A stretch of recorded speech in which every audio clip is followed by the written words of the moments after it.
Dear friends, it's been an amazing panel conversation around achieving equal leadership.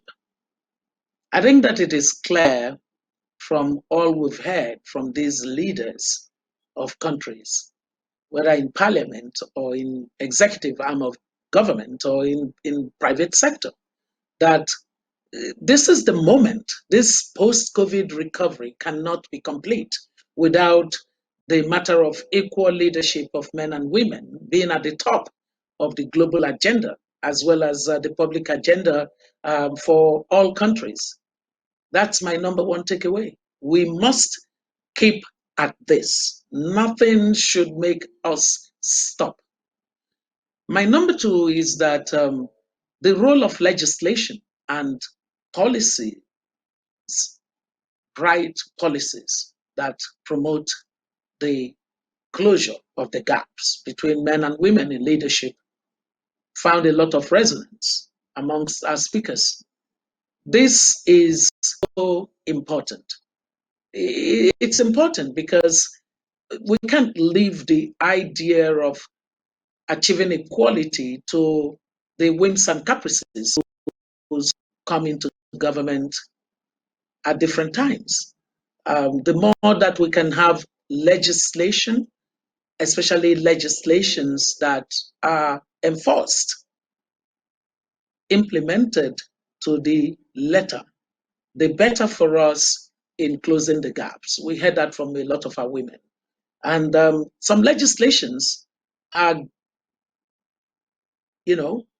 intended to achieve, but because of the way that they have been crafted, they become stumbling blocks. We need to do legislative reforms, even on in some of the countries where legislations exist, and we need to therefore find noxious legislations that contradict new legislations to aid the emergence of women in leadership. The third thing for me is the role that women who are already in leadership have to play. In other words, taking responsibility for this agenda.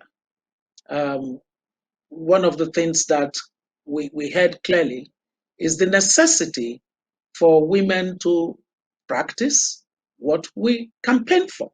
So those of us that have emerged as leaders must reflect gender balance in the way that we constitute or compose our teams. It's crucial. That role modeling means that we are not hypocritical, asking others to do what we are not yet practicing. So take responsibility is one major thing that we all must do. And that's where I respect the experience that Wafa shared with us. She took responsibility, worked with civil society, achieved the amendment of a legislation that was inimical to the freedom of women, a legislation that promoted impunity in sexual crimes was not acceptable. And she rose up to the task as a parliamentarian and made it happen. The more that we see such examples, the better for us.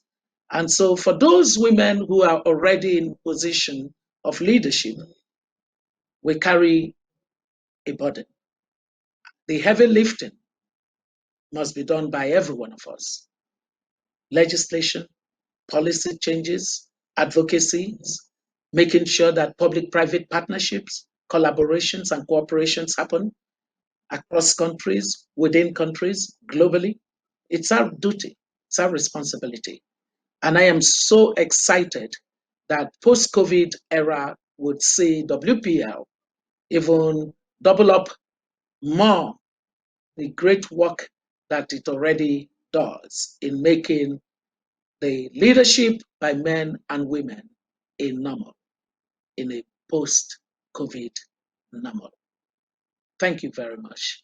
And I look forward to interacting with you another time.